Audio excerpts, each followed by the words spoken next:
자, 저 들어왔습니다. 국성호 강사요. 지금 퇴근하고 지금 마무리 계산 문제 특강이라고 이제 이번 주하고 다음 주까지 꾸준히 제가 문제를 올려드릴 텐데, 자, 이걸 어떻게 활용하느냐? 그러면 일단 제 문제집 평가사 우리 문제집에서 시험에 출제 가능한 문제를 제가 선별했어요. 그리고 오늘은 요 평가론일 거예요. 왜? 평가론이 가장 확실히 시험에 많이 나오는 계산이잖아요. 두 문제 이상이 나오는 것이죠. 자, 그리고 어떻게 활용합니까? 그러면 마무리니까 시시콜콜한 논점을 설명하지는 않을 거예요. 그리고 계산기를 직접 푸는 과정을 직접 거쳐야 돼요. 그래서 내가 1번 문제 그리고 스탑하라고 할 거예요. 그럼 스탑을 딱 해요. 우리 스마트폰으로 유튜브 보면서. 그리고 옆에 연습장하고 계산 문제, 계산기를 가지고 뭔가 열심히 풀어봐요. 그리고 그 다음에 제가 어떻게 푸는지 이렇게 비교를 하는 과정으로 해봅시다. 자, 그러면 저는 일단 자 들어가요. 그리고 문제 한번 시작해 보자고요. 자, 첫 번째 문제요. 자, 스탑 해놓고 풀어보세요.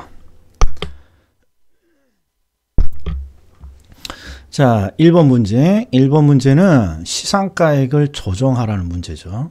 일단 거래 사례 비교법에 의한 시상가액이니까 비중가액, 조성비용, 적상가액, 임대료, 수익가액 세 가지를 주고 시상가액을 가중치 부여하는 방식으로 산정하라는 거고, 그리고 가중치를 줬어요. 얘는 항상 포인트가 무엇입니까? 그러면 가중치를 어떻게 부여하는지예요. 원가 방식이니까 조성 비용인 여기다 집어넣어야 되고, 비교 방식은 메뉴에 여기다 적용해야 되고, 수익 방식은 여기다 적용하는 것이죠. 그리고 요걸 가중 평균하면 되죠. 그런데 요령이 1.2억이니까 1억 2천을 계산기로 120 땡땡땡 치지 말고 밑에 지금 수식이 그냥 1.12 이런 식으로 돼 있으니까 그냥 1.2 곱하기 0.5 플러스 1.1 곱하기 0.2 플러스 1 곱하기 0.3 딱 엔터 치면 이렇게 나온다고 그냥. 자, 두 번째 문제. 이번에 사정보정죄요. 자, 스탑. 자, 이 문제는 중개사에 기출된 문제인데 난이도가 좀 있어요. 사정보정치를 하는 방법을 알아야 된단 말이에요. 그러면 항상 사정보정치 방법은 요거잖아요. 항상 평점으로 하고 1빵빵 1빵빵 요 뒤쪽은 아직 보지 말고, 그리고 대상이 위고 사례가 위에요.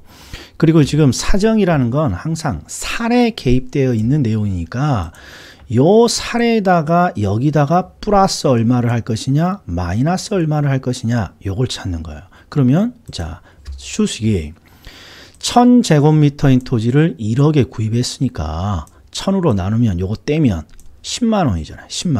10만원에 구입한 거죠. 근데 인근의 표준적인 획지보다 고가로 매입했고 표준적인 획지는 8만원이라고 돼 있어요. 그러니까 8만원짜리를 10만원에 샀으니까 이렇게 틀을 구입해요. 8만원짜리를 10만원으로 주고 샀구나 이 바보가. 그러면 이제부터 자 8만원을 10만원으로 줬으니까 2만원을 더 줬다고. 그리고 우리가 중요한 건 평점이니까 퍼센트를 구해야 돼요. 8만원짜리를 2만원을 더 줬으니까 8분의 2, 즉 4분의 1을 더 주고 산 거예요. 4분의 1을 더 주고 샀으니까 퍼센트로는 25%를 더 주고 산 거예요. 그러면 이 25%를 어떻게 여기다가 여기다가 이렇게 집어넣으면 되는 거다 이런 말이에요. 그러면 해석이 어떻게 되냐? 사례를 100을 주고 산 게 아니라 125를 주고 샀다. 더 125만큼 비싸게 주고 샀다. 이렇게 되는 거예요. 이렇게. 예. 자, 그 다음에 우리 평가사 기출이에요. 자, 스탑 풀어보세요. 자, 풀어보셨습니까? 여기는 뭐가 포인트냐? 자, 개별 요인을 비교하는데 이걸 꼭 기억해 줘야 돼요. 조건은 항상 곱하고 항목들은 항상 어떤다? 더한다. 이걸 놓치면 안 돼요. 그래서 항목은 총액법을 적용하니까 더하고 조건은 곱한다는 거예요. 그러니까 포인트가 뭐냐? 여기 항목이 지금 두 가지가 있잖아요. 항목이. 하나는 대상 토지가 10% 우세하고 하나는 5% 열세하니까 전체적으로 총액, 즉 더하면 5% 우세해요. 그러니까 여기다가 곱하기 1.05 살짝 기록해놔야 돼. 시험지에. 그리고 자연 조건은 지금 대상이 10% 우세, 토지가 5% 열세니까 전체적으로 5% 우세잖아요. 그러니까 곱하기 1.05 옆에서 살짝 적어놓고 그 다음에 여기는 지금 경사도만 5% 열세죠. 그러니까 곱하기 0.95 그리고 여기는 10% 열세니까 동일하니까 여기는 할 필요 없고 10% 열세니까 곱하기 0.9 그래서 요걸 곱해줘야 된단 말이에요. 1 곱하기 1.05 곱하기 1.05 곱하기 0.95 곱하기 0.9 즉 요렇게 해야 0.934가 정확히 나와요. 자 공시지가 기준법 자 스탑하고 시작해요. 자 풀었어요. 공시지가 기준법은 기본적으로 비교 표준지를 선정하고 그 다음에 사정 보정은 없는 거고 지가 변동률을 통해서 시점 수정하고 지역 요인 비교하고 개별 요인 비교하고 그 밖의 요인을 비교해요. 대부분 이렇게 차례대로 주는 거예요. 그러니까 이 문제는 시험지에다가 표시만 잘하면 돼요. 그럼 첫 번째 비교 표준이 하나니까 200만 원 기록해 놓고 옆에다가 지가 변동률이 지금 공시 기준일 1월 1일부터 기준 시점이 10월 24일까지 5% 상승했으니까 곱하기 1.05 적고 지역 요인은 동일하잖아요. 그냥 비워놓고 그 다음에 개별 요인이 지금 조건이 5% 열세니까 곱하기 0.95 환경 조건은 20% 우세하니까 곱하기 1.2 다른 조건은 동일하다. 그리고 상승식이니까 곱하고 있죠. 그리고 그 밖의 요인은 할 필요 없으니까 딱 요것만 이렇게 시험지에 기록이 돼야 돼요. 그리고 나서 요거 곱하면 정답이 239만 4천원 이렇게 나오는 것이죠. 자, 스탑. 자, 풀어봤어요. 여기는 원가법에 의한 감가누계액이에요. 감가누계액. 근데 감가누계액을 산정하는 기본은 감가누계액 총액이 바로 나오지 않는다 그랬어요. 항상 매년 감가액을 구하고 지금 몇 년이 지났냐 봤더니 준공 시점 12년, 기준 시점 17년이니까 5년이 경과가 있잖아요. 그러니까 매년 감가액에 5년치를 곱해서 지금 총액을 산정하는 거예요. 이게 정액법을 계산하는 방법이죠. 자, 그러면 어떤 식으로 매년의 감가액을 구합니까? 이게 포인트예요, 이게. 그러면 항상 틀이 자, 새 물건을 사고 새 물건을 사요. 얼마에 살 수 있습니까? 봤더니 5억이죠. 왜? 제조달 원가가 항상 새 물건의 가치를 의미한단 말이야. 그래서 5억 원을 주고 새 물건을 사고 그런데 얘를 마르고 닳도록 사용할 수는 없죠. 내용연수가 있단 말이야. 사용기간이. 근데 사용기간을 봤더니 경제적 내용연수 50년이라고 되어 있어요. 여기다가 딱 표시해요. 그러면 5억 원을 주고 새 물건을 사면 50년 동안 사용할 수 있다는 거예요. 그런데 반드시 고려해야 될 게 여기에 있는 이 잔존가치예요. 즉 5억 원이 50년이 끝나면 빵원이 되는 게 아니라 10%의 잔존가치가 남는다는 거예요. 그럼 매년의 감가액은 정액법으로 어떻게 산정합니까? 5억의 90%가 10%는 잔존가치니까 5억의 90%가 5년 동안 사라진다는 거예요. 그래서 5억에 0.9 나누기 50 하면 900만 원이 나와요. 이게 매년 감가액이에요. 그런데 몇 년이 지났다고 여기 총 12년에서 17년 5년이 지났으니까 여기에 곱하기 5 95 45 4,500만 원이 되는 거예요. 그래서 요 틀을 꼭 기억해야 된다. 자, 그 다음에 적상가액이에요. 얘는 난이도 좀 있어요. 자, 시작. 자, 적상가액은 공식이 제조달 원가부터 산정하고 그 다음에 감가 수정액을 산정하죠.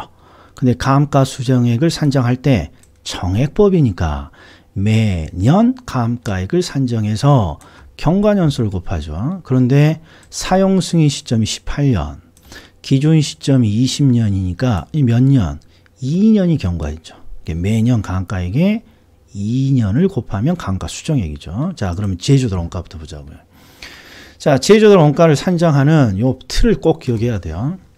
우리는 기준 시점에 원가를 추정하는데 지금 출제자가 사용 승인 시점에 건축비를 줬어요. 3억 원이라고. 그러니까 지금 사용 승인 시점이 3억 원이고 그 다음에 기준 시점이 이런 거죠. 그런데 지금 사용 승인 시점이 2년 전이잖아요. 2년 전. 그래서 이렇게 딱 두 칸을 해놓은 거예요. 그리고 나서 공사비는 매년 5%씩 상승합니다. 그러니까 3억 그리고 매년 5%니까 1.05 곱하기 1.05라면 이렇게 제조달 원가가 되는 거죠. 그래서 제조달 원가는 쉽게 산정하는 거예요. 그러면 자, 감가 수정액을 구하려면 매년 감가액을 구해야 된단 말이에요. 그럼 항상 똑같아요. 쇠물건의 가치를 먼저 여기다 표시해요. 즉, 요 제조달 원가가 쇠물건의 가치를 의미하니까 3억 3,075만 원을 표시하고 이걸 몇 년간 쓸 수 있습니까? 봤더니 50년이에요. 50년. 여기는 경제적 내용 연수를 그냥 줬다고요. 그러니까 그대로 50년. 그리고 기간 말에 잔존 가치가 있나요? 봤더니 잔존 가치 없다고 문제가 되어 있고 그래서 빵이죠. 그러면 매년 감가액은 3억 3,075만 원이 50년간 사라지니까 나누기 50 하면 되죠. 그러면 매년 감가액이 661만 5천 원 나와요. 그런데 몇 년 경과했다고? 2년. 그러니까 여기에서 요 2년치 감가 수정액을 빼면 정답이 나오는 거예요. 자, 얘는 중개사 기출인데요. 공장 건물의 적상가액이고 주의할 건 정률법이라는 거예요. 자, 스타트. 자, 풀어보셨죠? 자, 얘는 일단 신축공사비 8천, 준공 시점이 즉 2018년이니까 2018년에 8천만 원을 주고 건축했죠. 그런데 지금 우리는 2020년 기준 시점에 연도에 원가를 구하는 것이죠. 그러니까 2년 동안의 시점 수정치를 해줘야겠네요. 자, 그럼 우리 틀 항상 준공 시점 8천만 원이에요. 그리고 2년 뒤가 기준 시점이고 그런데 지금 건축비 지수가 2018년에는 100이고 2020년에는 125니까 2018년도에 지으면 100원으로 짓는데 지금은 기준 시점은 125니까 25%가 원가가 상승한 거죠. 건축비가. 그래서 8,000원에 1.25 곱하면 10,000만 원이 돼요. 이게 1억 원이죠. 1억 원. 그런데 이제 정률법에 의해서 뭔가 구하라고 했고 그리고 요놈이 꼭 기억해야 돼요. 전년 대비 장가율 70%. 그러면 제조달 원가인데 요거 대비 그 다음에는 70%. 그 다음에도 요거에 70%. 지금 2년 동안 감가하는 거니까 70. 자, 이게 제조달 원가 곱하기 0.7 곱하기 0.7하면 77은 49니까 정답이 49로 시작하는 애를 정답으로 찾아줘야죠. 요건 간단하면서도 아주 시험에 나올 만해요. 자, 이번에는 수익환원법의 순수익을 구하라고 되어 있습니다. 자, 스타트. 자, 구했나요? 그럼 보자고요. 자, 일단 요 밑에 있는 수식이 제가 시험장에서 항상 활용하는 수식이니까 요걸 봐요. 자, 차례대로 보면서 일단 가능 줬어요. 9천만 원. 그 다음에 공실, 대손, 충당금을 빼고 기타 소득을 더하는데 공실하고 대손은 줬지만 기타 소득은 없어요. 그러니까 빼기 300 공실. 그 다음에 대손 빼고 기타 소득 없으니까 여기까지 계산하면 유효 총소득이죠. 그리고 영업경비를 빼주면 이제 순영업소득 순수익인데 이제 여기가 문제예요. 지금 우리가 활용하지 않은 요 밑에 자료에서는 뭘 찾으라는 거냐? 그러면 결국 영업경비냐? 영업경비가 아니냐? 이거 찾으라는 거야, 이게. 영업경비냐? 영업경비가 아니냐? 이거 찾으라는 게 여기에 논점이란 말이에요. 그럼 보자고요. 자, 관리 직원의 인건비, 영업경비 맞아요. 영업경비. 그 다음에 자본적 지출비, 영업경비 아니에요. 요건 그 다음에 수선 유지비, 영업경비 맞고, 재산세는 영업경비지만 소득세는 항목이 따로 있으니까 영업경비가 아니죠. 그리고 광고할 때도 있겠죠. 광고 선전비. 그래서 관리직원 인건비, 수선비, 재산세, 광고 선전비, 이 네 가지가 영업경비라는 거예요. 그래서 영업경비만 쏙 계산해서 빼주면 순수익이에요. 우리 시험 중에 가장 쉽다고 생각하는 문제예요. 자, 이번에도 순영업소득인데 얘는 삼각전이라고 되어 있다는 게 포인트예요. 그런데 영업경비에는 감가상각비가 포함된다고 되어 있고, 그러면 요 영업경비를 뺀 순영업소득은 상각 후 순영업소득이 된다. 이걸 가지고 자, 스타트. 자, 푸셨어요? 자, 보자고요. 일단 삼각전이라는 게 포인트라고 그랬어요. 그리고 이 영업경비에는 감가상각비가 포함되어 있으니까 요 영업경비를 빼면 상각 후가 되는 거예요. 그러면 봐요. 자, 임대면적 100만 원이고 매월 임대료가 2만 원이니까 일단 가능총소득을 산정해요. 2만 원. 그 다음에 100제곱미터 12달. 그럼 2,400만 원. 이게 가능총소득이에요.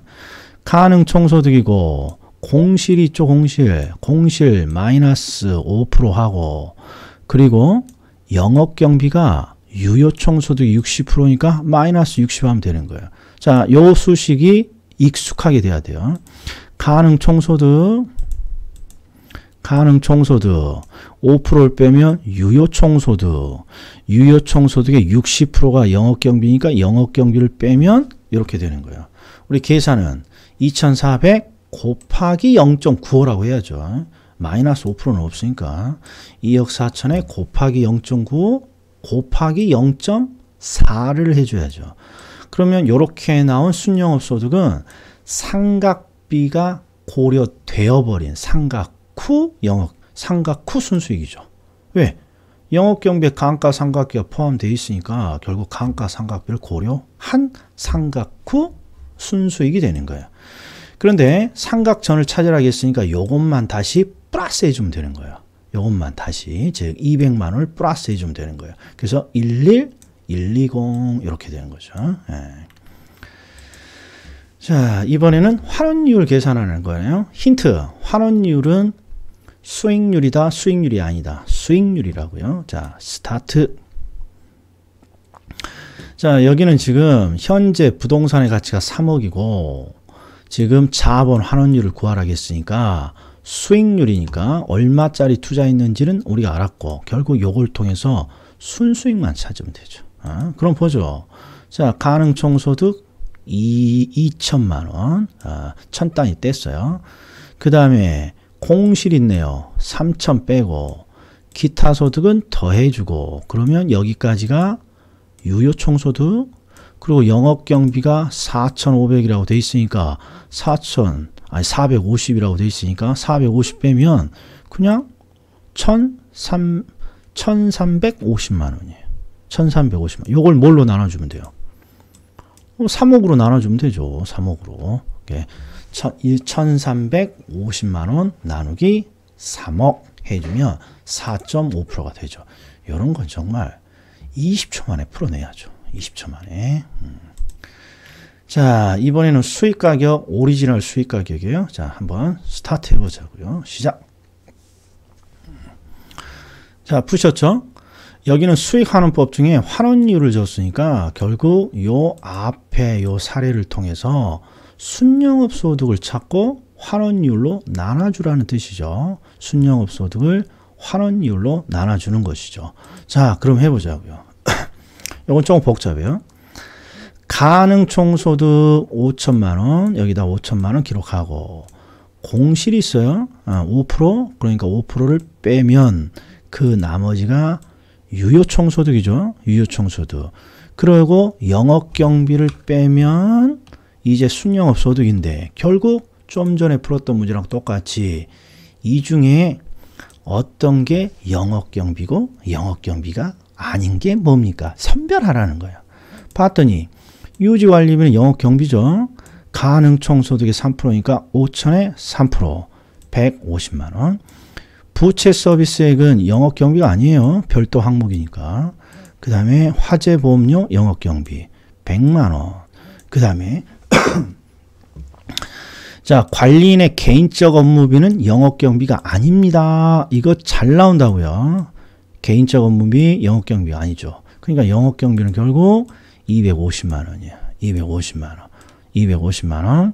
자, 그래서 4,500만 원이 나오는데 요걸 환원율로 나눠주는 건데 여기서 요령 한 가지. 1 나누기 0.05를 하면 항상 20배가 나와. 20배가. 그러니까 이 경우에는 계산하지 않고도 5%야 20배니까 여기 뭐야 이게 45의 2배 45의 2배 90 그게 딱 9로 딱 떨어지잖아요. 그래서 9억인 거예요. 이렇게 객관식은 찾는 거예요. 5%가 나오면 곱하기 20배 해달라고. 자, 이번에도 직접 하는 법이에요. 직접 하는 법은 순영업 소득을 환원율로 나누는 방식이죠. 자, 스타트. 자, 풀어보셨어요? 자, 이 경우에는 지금 형태가 여기서부터 여기까지는 지금 순영업 소득 구하라는 거예요. 순영업 소득. 그럼 순영업 소득을 어떻게 구합니까? 가능 총소득. 공실 10%를 빼니까 10%를 뺀 90%가 유효총소득. 그리고 영업경비를 줬어요. 30%. 그러니까 30%. 수식은 2000 곱하기 0.9 곱하기 0.7 하면 이렇게 되죠. 순영업소득은 찾은 거예요. 그런데 지금 요 밑에 걸 통해서 부동산 전체 환원이율을 구하는데, 자, 토지 환원이율이 5%고 건물 환원이율이 7%고 요게 지금 반 이렇게 썩잖아요. 반반. 그러면 5%와 7%의 중간 6%가 되는 거죠. 6%. N은 6%가 바로 나와야죠. 정확한 수식은 5%에 50%, 2.5%, 그 다음에 7%에 50%, 3.5%를 더하는 거잖아요. 6%. 그래서 1200만 원을 0.06으로 나누는 거죠. 근데 나눌 때 얘는 계산기 치지 말고 6, 22, 6, 1은 6. 그러니까 2, 1로 시작하는 게 정답이에요. 2, 1로 시작하는 게. 자, 그러면 여기까지가 수익 방식의 직접 하는 법, 평가론과 관련된 거네요. 자, 지금 굉장히 제가 빠르게 한번 해봤어요. 이 정도가 마무리에 도움이 될 듯해요. 이런 방법이. 즉, 일단 고민을 좀 해보고, 그리고 나서 내가 어떻게 푸느냐 대단히 간략하게 지금 설명하고 있어요. 이미 우리가 한 번은 풀어봤다 이런 논점으로. 그래서 자꾸 이런 식으로 풀려고 노력을 좀 해보세요. 일단 평가론, 다음에는 이제 투자론으로 들어갈 거예요. 자, 다음에 뵙겠습니다.